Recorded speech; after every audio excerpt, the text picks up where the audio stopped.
Signature Bank Studios.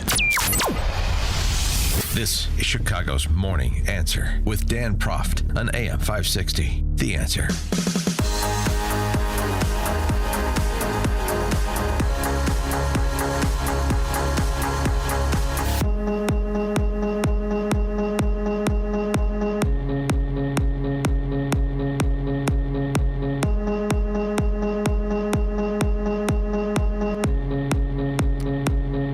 Top of the morning, Dan Proft here, and I've been saying about the Russiagate reckoning and the documents that have been made public by Tulsi Gabbard, with more forthcoming as we began the week. John Ratcliffe, CIA director, saying, more forthcoming. The classified annex to the Durham report is one of the things that is forthcoming. We're getting more and more information that makes fatalism about at least some of the principal parties here being held accountable less and less tenable, I hope. A crony of then DNI, James Clapper, threatened to withhold a promotion from a senior intel official unless that official concurred with the fake ICA, Intelligence Community Assessment, on Russia's meddling in the 2016 election. This is the Federalist reporting. The notes have made public for the first time yesterday recount a conversation that a top analyst for the Office of DNI had with an unnamed superior who worked closely with the then director, James Clap-on, Clap-off, Clap-on, Clap-off, James Clapper. Here's how that went. Now, this is a recollection of the conversation that happened 6 years after the conversation. Why? Because according to the Federalist, the analyst's efforts, the unnamed analyst's efforts, he's a whistleblower effectively, his efforts to share his concerns, first with the Inspector General of the intelligence community, then later with Special Counsel John Durham and Virginia Senator Mark Warner, proved unsuccessful. Only later did the analyst receive an inquiry for more information about his claims, leading to drafting of a summary statement.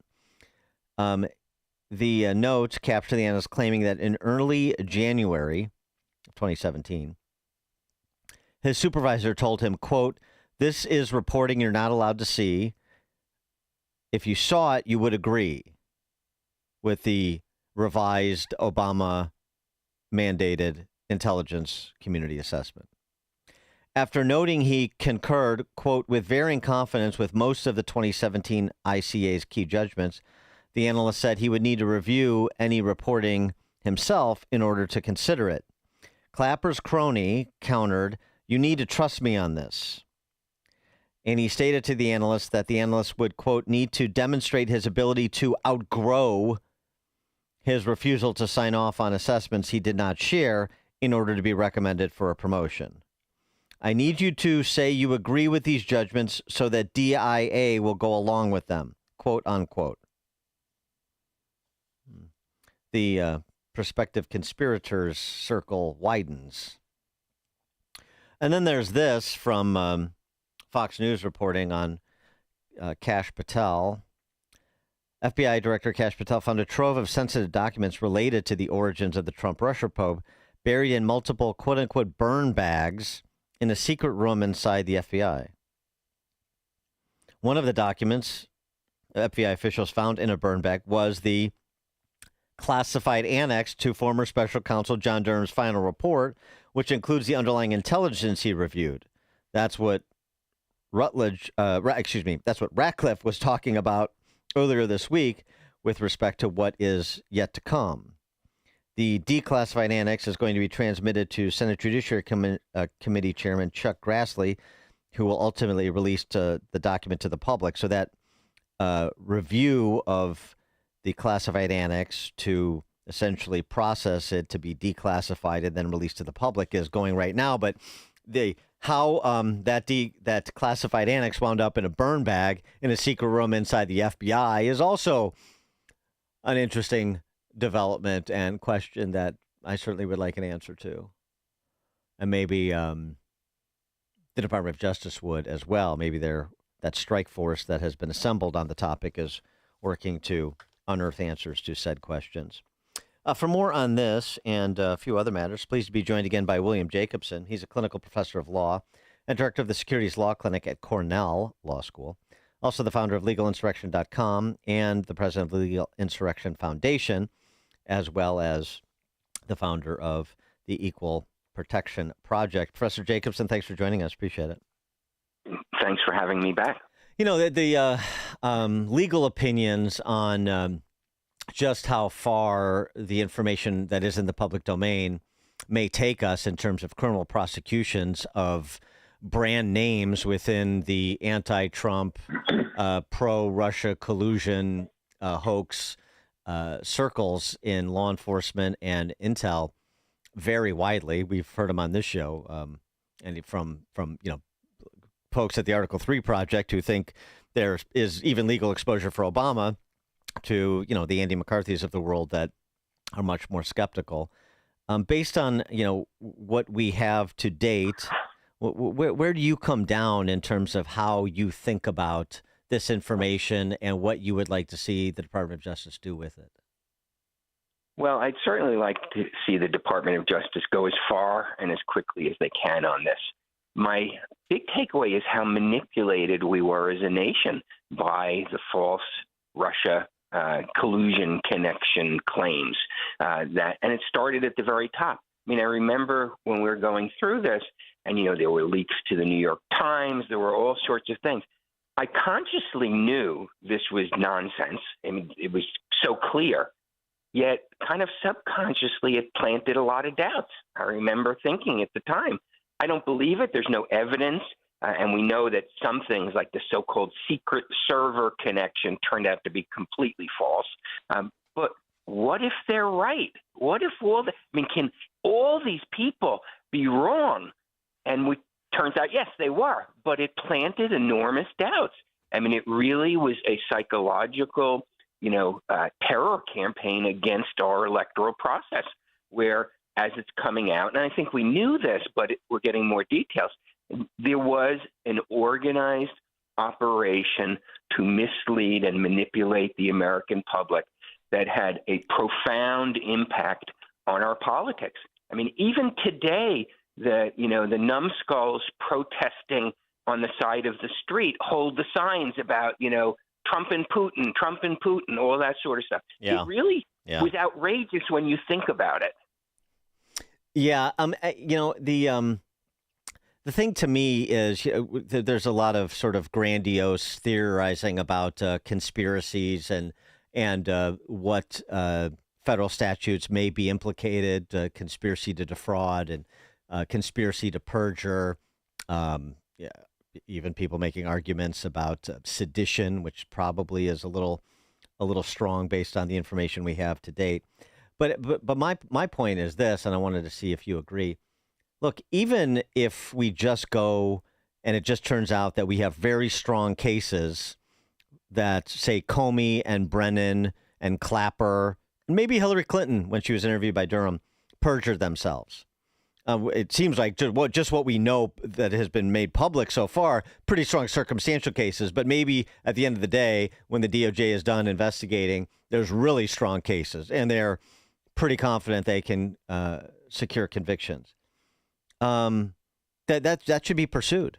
I mean, there's some question like if you can't go big enough, then you shouldn't do anything because it's just going to be treated as as dismissed as lawfare and Trump vendettas. Even of course, though the previous administration broke the seal on all this. But my take is, look, if there is a strong case that one of these figures or multiple figures broke the law, they perjured themselves, they lied under oath, they knowingly lied under oath, then, get them for what they did and don't pursue charges you don't think you can't make out in court. Well, I agree. Certainly you should not pursue charges you don't have confidence you can prove beyond a reasonable doubt. Okay, so that's off the table. They shouldn't be swinging wildly like they did against Trump. And they ultimately struck out against Trump in almost every case. But you should pursue. There has to be a consequence. I mean, think of Martha Stewart, who didn't commit perjury, but was charged with lying to the FBI. or lying to the federal government. And, and so we hold people accountable all the time for lying to the FBI. And in fact, I think any criminal defense lawyer will tell you, never talk to the FBI, because if you say something wrong, even innocently, that could result in criminal charges. So why should all these other people who appear, or at least there's significant evidence, lied to federal investigators, lied potentially under oath, which is a separate crime, that's perjury. I don't know what the statute of limitations on that is, but assuming it's within the statute of limitations, why shouldn't these people be held accountable? I mean, if Martha Stewart is held accountable, why shouldn't these people be held accountable? When she didn't manipulate our entire national political process for years, and she went to jail. So why shouldn't these people? Mm-hmm. I wanted to get your reaction to Trump and the Ivy League, since you're there in the Ivy League at Cornell Law. So Columbia cuts this $200 million deal to, sort of make the antagonism go away and restore the prospect of research funding from the federal government. Brown University yesterday announced they've struck a deal with the White House, $50 million they'll pay out to settle discrimination complaints and restore frozen research funds, and then set them up to be treated as a good faith party in future applications for research funds. My alma mater, Northwestern, seems to be taking another tack like Harvard is, which is they're cutting positions amid the research funding freeze, but they have many of their professors speaking out in Chicago outlets saying, we cannot cut a deal, we cannot settle with Trump administration. Otherwise, Northwestern will no longer enjoy the stellar reputation they say it has, and so on and so forth. You get the picture. But how satisfied are you with the deals that are being cut between the Trump administration and some of these Ivy League schools? And how do you react to quote unquote elite schools that are digging in and waging legal battles with the administration? Yeah, well, I think the main one who's still digging in and waging a battle, although there are rumors they will cut a big check, is Harvard. Yeah. In terms of Columbia, in many ways it was a good victory for the Trump administration for the cause of, proper academic freedom on campus. But I think it fell a little short. I think they achieved a lot, and so it's not a criticism for what they achieved, but the one thing that they left off the table was the faculty hiring process. And in fact, there's a specific sentence in there that says nothing in this agreement gives the federal government the right to interfere in the hiring process. The faculty hiring process as it exists at almost every university, but certainly the so-called elite universities, the Harvards, the Columbias, the Browns, has destroyed the system. I'm all in favor of academic freedom. In a better world, this notion of faculty having the freedom to hire other faculty, it's a great concept. But what we've seen over the last 30 years is they've destroyed the system. They have spent 30 to 40 years only hiring their own. It's close to impossible, maybe not impossible. There are exceptions to every rule, but it's close to impossible to get hired in the humanities and the social sciences in modern higher ed if you are openly conservative. It's close to impossible. Harvard, according to the Harvard Crimson, the Harvard faculty, only 3% self-identify as conservative versus 38 or 39% nationally, according to, I think that's Gallup, identify as conservative in the U.S. Almost 80% of Harvard faculty identify as liberal or very liberal versus 26, 27, 28% in the U.S. So Harvard has turned into a little bubble, which created the problems that there are in campuses because the hiring was left to the faculty. And that freedom, which is what they are fighting over more than anything, and at least at Columbia, they seem to have protected. That freedom has destroyed the academic freedom on campuses. You only have academic freedom on campuses is if you are liberal, very liberal, far left, anarchist, anti-Israel, anti-American, anti-Zionist. Those are the people who have the academic freedom.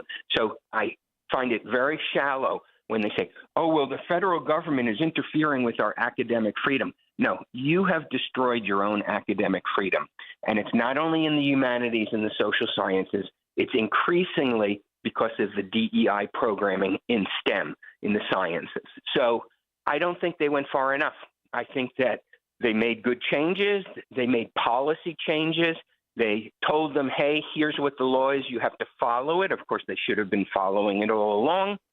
They achieved a lot, but they didn't, in my estimation, achieve the one thing that would make permanent the policy changes, which is they have to rebalance the faculties. You cannot have a situation like you do at Harvard where only 3%, 1/10 of the percentage of Americans who identify as conservative, 1/10 are represented, 3% on the Harvard faculty.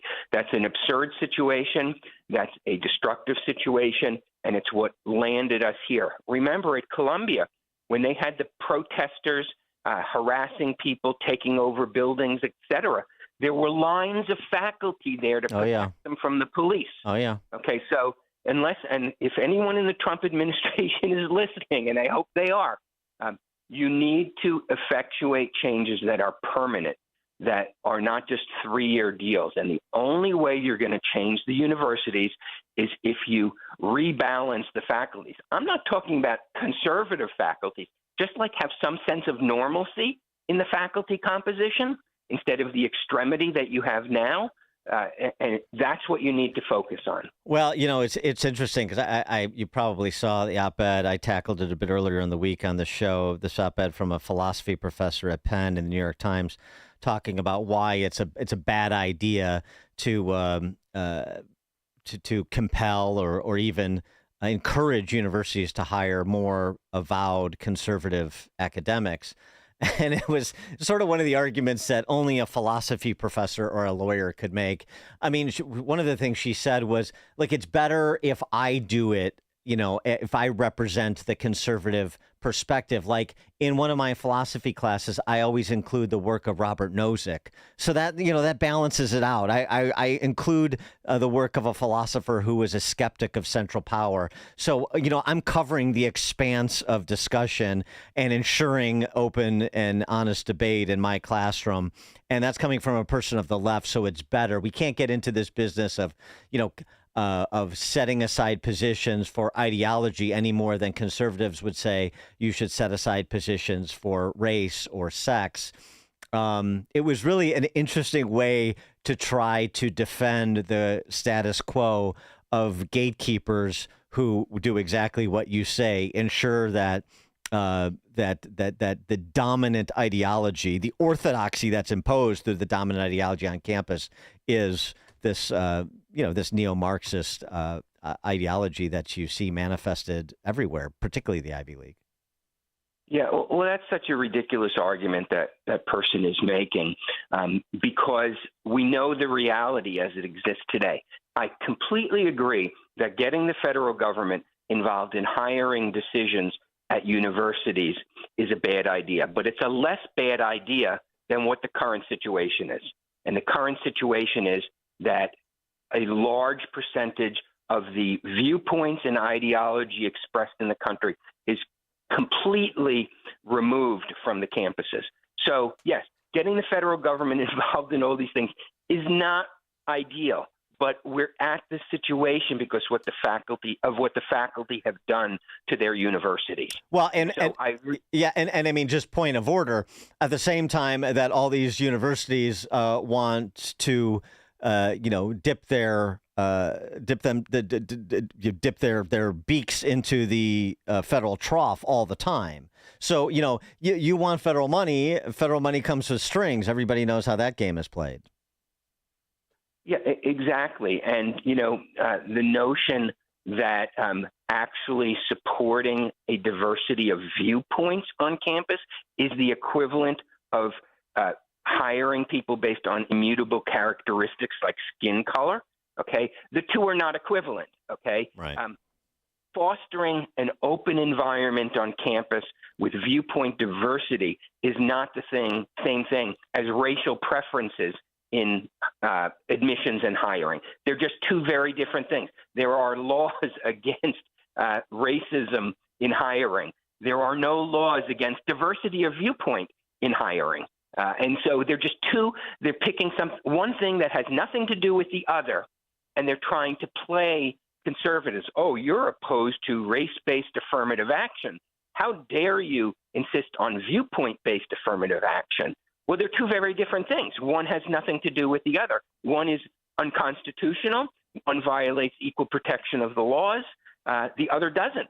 So they're not equivalent things. But this is, you say it was a philosophy professor who wrote that. Yes, now it makes sense that, it's a philosophy professor.